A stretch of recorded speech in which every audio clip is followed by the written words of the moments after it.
Here I'm going to show you how to install the keypad repair kit in this Marantz Remote. There are a lot of different models that look the same. If your button layout is the same as this one, then this should work. And I'll get right to it. What we need to do is take the batteries and the battery cover off. There's one screw here underneath the batteries. Take that off. Small Phillips screwdriver. Now these are at this point it's held together with snaps. It's pretty tight. You can use like a small pry tool screwdriver. This plastic pry tool really isn't strong enough to start it. You got to be careful, but I'm going to use this dull pocket knife. It's a dull blade, and I'm going to be very careful. And I'm just going to use it to start, and then I'm going to switch over to these other tools. So put the knife into the seam and push it up a little bit. And what you can do is you can get the pry tool in underneath the black. So I'm kind of spreading it apart. So instead of like prying with a small tool, use a large flat edge and kind of widen that gap a little bit. And work at it a little bit like that. Yeah, okay. That was a little bit more than I wanted to, but now that I've done that, I can get in with this plastic tool. Okay. And then you just slide it along the seam, pop out the rest of the little clips, and there's, of course, some at the bottom and the other side.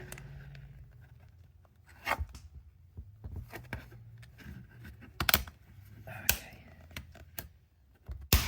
There we go.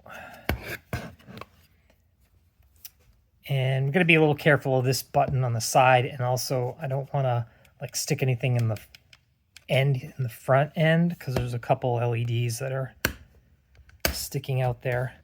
But you shouldn't need to like shove this in or pry. You just slide it along a little bit. And then once I've got most of it off, what I usually like to do is kind of wiggle it around back and forth. It's being stubborn right here. Yeah, there we go. And if you just try to like pull this apart, it might break the housing. You might break the housing off. So just kind of wiggle it. Sometimes that'll loosen it up. Or it's wide enough on the other side of this button. Oh, there we go. And I think we can just finish it off now. Make sure you don't lose that.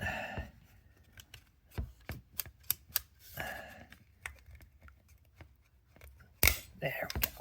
Okay. Now once you get that off, there are two screws up at the top, and they are different than the one we took off before, so they look different, so you can keep them separated for when we have to put this back together. Okay, so now this should just lift off. And we have the circuit board.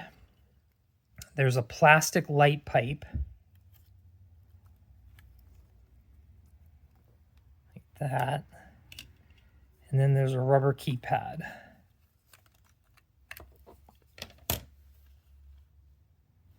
And oils in the rubber keypad seep out and they get built up on the circuit board, and they make this one, the volume buttons weren't working very well. You can kind of see this one isn't too bad, but there's a little dark spots there. And cleaning alone will be a temporary. You'll just have to do this again, where this repair pad is a sandwich, and it takes over the electrical parts of the switch, and it blocks the oils from the rubber keypad. So I like to use 91% isopropyl alcohol. If it's nasty, I might use a toothbrush and a rag, but this is not bad. So I'm just going to use a Q-tip. And those are the buttons I was worried about, but I'm also going to go over all of them. It looks like there's a couple other ones with a little bit of dark spots on them. You don't want to put a repair over a dirty buttons. It'd be like putting a Band-Aid on a dirty cut. You got to clean it up. And the 91% dries pretty quick. You don't want to use any abrasives on this. If your remote is really nasty, maybe you had a battery leak, or something, soda spill coffee or something, you don't want to use any abrasives or anything. Just isopropyl alcohol should do it. And then the repair has to go straight onto the keyboard, like that. Then I put the rubber keypad back in the housing. And this is the light pipe, and that gets put down on top of the circuit board like that. And then I can kind of hold it on the side to keep them from falling apart, and just flip it over, put it back in. And I'm going to put those 2 screws back on there. Unfortunately, it's hard to test this without putting it all back together. But if you do that right, there shouldn't be any problems. This one's pretty easy to do. And I'm going to put this back in. It just sort of rests, there's like a lip there, and just rests right there. But it'll fall out easy if I tip this at all. And then all you got to make sure when you're putting this back together, we want to get it up and around the top here with the clips, but we want to make sure that those battery springs go into the slot.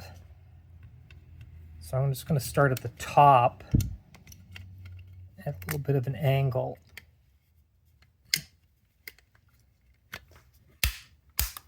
Okay, and then I'm going to make sure that those springs, they look good. And then snap it all back together. The button didn't fall out. Like that.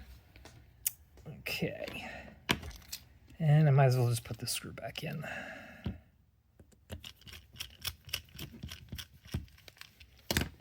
So now all the buttons should work better than new, and you should never have to worry about it again. And you can see the volume buttons work great. Nice light touch. And that's it.